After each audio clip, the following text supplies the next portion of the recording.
Ya,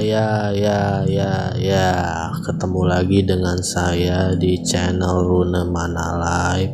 Hari ini saya akan memperkenalkan karakter Toho lagi ya, yaitu Toyo Satomi no Miko.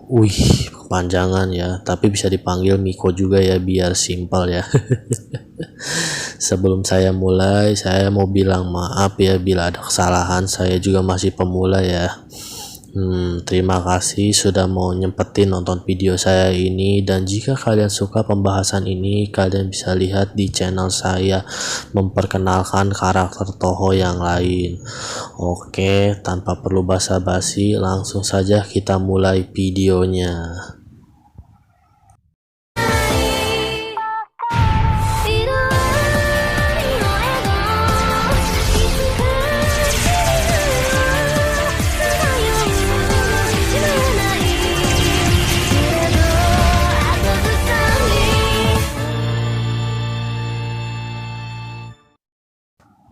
Toyo Satomi no Miko adalah musuh utama dari Toho 13 ya, di Ten Desires ya. Dia adalah orang suci ya, yang menyebarkan agama Buddha di seluruh negeri sebagai penguasa sementara.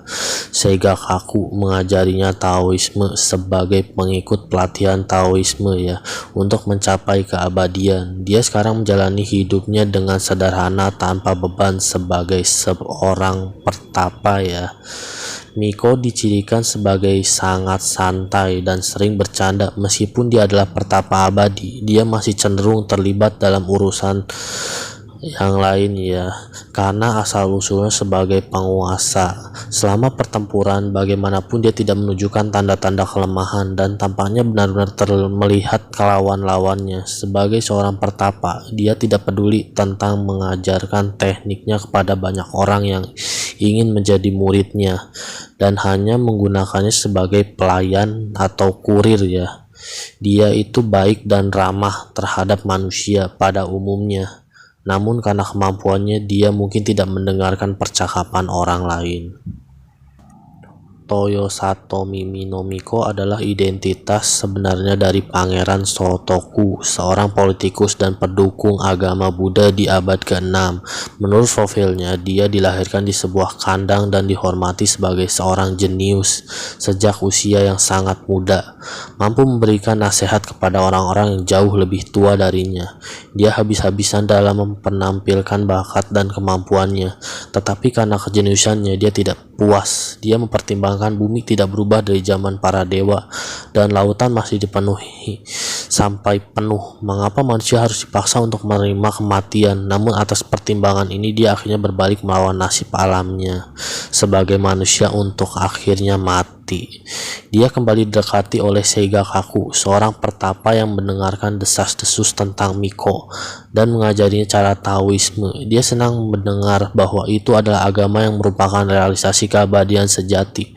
Tetapi dia juga menyampaikan kepada Seiga bahwa Taoisme bukanlah agama yang cocok untuk memerintah suatu negara. Mereka kemudian menyusun rencana karena Taoisme tidak cukup untuk menenangkan masalah seluruh orang. Dia muncul sebagai pendukung agama Buddha yang mengajarkan perdamaian. Seiga mengusulkan obatnya agar dia memiliki penampilan luar yang memiliki keyakinan agama Buddha, sebuah agama yang memiliki aturan ketat terhadap pembunuhan segala jenis kehidupan. Menerima kondisi bahwa dengan cara ini negara akan stabil. Seiring berjalannya waktu, ia berkembang dalam studinya tentang Taoisme. Ketika orang lain dari pengaruh politik menaruh kepercayaan pada agama Buddha sesuai dengan instruksinya sendiri dalam Taoisme, dia menunjukkan kemampuan manusia super dan melakukan prestasi yang begitu tidak nyata sampai-sampai di generasi mendatang. Kisah-kisah fiktif yang berkaitan dengan menjadi terkenal, legenda yang dia tinggalkan untuk generasi mendatang memiliki latar belakang seperti ini. Miko tidak lalai dari tujuan akhirnya untuk mencapai keabadian sejati, tetapi dalam prosesnya yang seharusnya membawa keabadian malah merusak tubuhnya. Dia membuat penilaian bahwa dia tidak akan bisa menahan tubuhnya seperti ini dan memutuskan untuk menjadi Shikaizen. Namun takut menerapkan ini sendirian, untuk mengujinya dia meminta Mononobe no Futo meskipun mereka adalah musuh di permukaan dan Tojiko dihidupkan kembali. Karena itu dia mengandalkan Futo untuk tidur dulu. Setelah Futo terus tertidur tanpa membusuk, Miko melakukan ritual pada dirinya sendiri. Rencananya adalah untuk membangunkan kembali setelah bangsa itu melampaui agama Buddha. Mereka menunggu kebangkitan mereka pada saat mencari Celestial. Sial baginya, agama Buddha mendominasi orang Jepang selama lebih dari 1000 tahun. Sebenarnya karena biksu Buddha berulang kali menyegel makam Miko dengan kekuatan Buddha, dia tidak dapat bangkit kembali. Rencananya digagalkan. Karena tidak perlu terburu-buru, dia terus menunggu sampai waktu kebangkitannya. Orang-orang pada umumnya mulai tidak percaya pada prestasi yang telah dilakukan Miko saat ini. Pasti tidak ada kekuatan seperti ilusi seperti manusia yang tidak menampilkan kemampuan manusia super. Jadi tidak dapat dihindari bahwa eksploitasi diduga fiktif ya.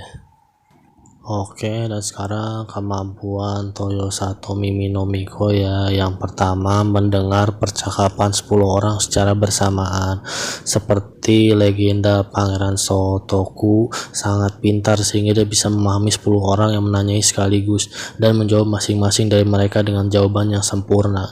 Ini ditunjukkan dengan nama Toyotomi ya, karena kemampuan ini telinga Miko sangat sensitif, membuatnya memakai penutup telinga.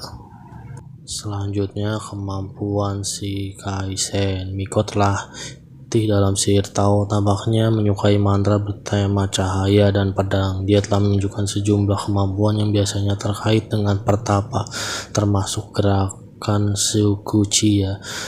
Selama skenario Raisen di Urban Legend Limbo, dia juga mampu mematahkan mantra Kaguya Horaisen yang membuat koridor di dalam Entei tak berujung. Menurut Miko, karena mantra Kaguya menghubungkan celah kecil dalam ruang waktu, dia menetralkannya dengan menggunakan seni pertapa yang menyerupai ruang. Dan selanjutnya adalah menarik keinginan ya. Miko telah menunjukkan kemampuan untuk menarik dan menyerap keinginan dari sekitarnya, biasanya dalam bentuk roh ya, untuk meningkatkan kekuatannya. Dan satu lagi adalah pedangnya ya, atau bisa disebut pedang Shichiseiken ya, pedang bintang 7, pedang buatan Cina yang awalnya dimiliki oleh senama yang dipengaruhi oleh Taoisme ya. Itu salah satu dari 2 pedang yang paling terkenal untuk Pangeran Sotoku ya. Senjata utamanya adalah shaku yang juga sering dikaitkan dengan Pangeran Sotoku. Toyotomi no Miko memiliki rambut pirang hampir platinum yang sangat ringan, ditata seperti tanduk atau telinga, serta mata abu-abu. Dia memakai tutup kepala ungu yang telah digambarkan sebagai headphone ya, dan penutup telinga. Pakaian adalah gaun ungu di bawah rompi putih dengan hiasan yang rumit ya. Dia membawa pedang di pinggangnya ya. Sekarang adalah hubungan atau pertemanan ya Toyotomi no Miko ya. Yang pertama adalah Mononobe no Futo ya, adalah sekutu Toyotomi no Miko ya. Futo bertindak sebagai subjek uji Miko ya selama proses keabadiannya. Selanjutnya Soga no Tojiko ya, adalah sekutu Toyotomi no Miko ya. Keduanya juga membantu Miko ya saat mengeluarkan spell card-nya ya. Dan selanjutnya adalah Seiga Kaku ya, adalah sekutu Toyotomi no Miko ya. Seiga adalah orang yang mengajari Miko pesona Taoisme ya. Meskipun demikian, dia merasa Seiga akan menyebabkan masalah. Yang satu lagi adalah Yoshika Miyako ya, adalah Jiangxi ya, yang dikendalikan oleh Seiga yang menjaga makam Toyotomi no Miko ya selama kebangkitannya. Sampai saat ini belum terlihat interaksi antara keduanya, baik dulu maupun sekarang. Dan selanjutnya Hakurei Reimu ya. Toyotomi no Miko telah menonton Reimu Hakurei ya dari sebelum dia lahir dan menyebutkan bahwa ada hal-hal yang bisa dia pelajari darinya. Dan selanjutnya adalah Hata no Kokoro ya.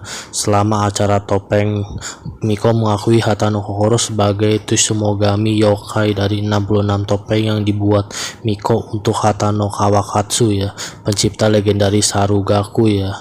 Sebelum dia disegel, dia kemudian berjanji untuk membuat kembali topeng topeng harapan yang hilang yang awalnya menyebabkan Kokoro mengamuk, yang pada akhirnya terungkap sebagai topeng wajah Miko sendiri.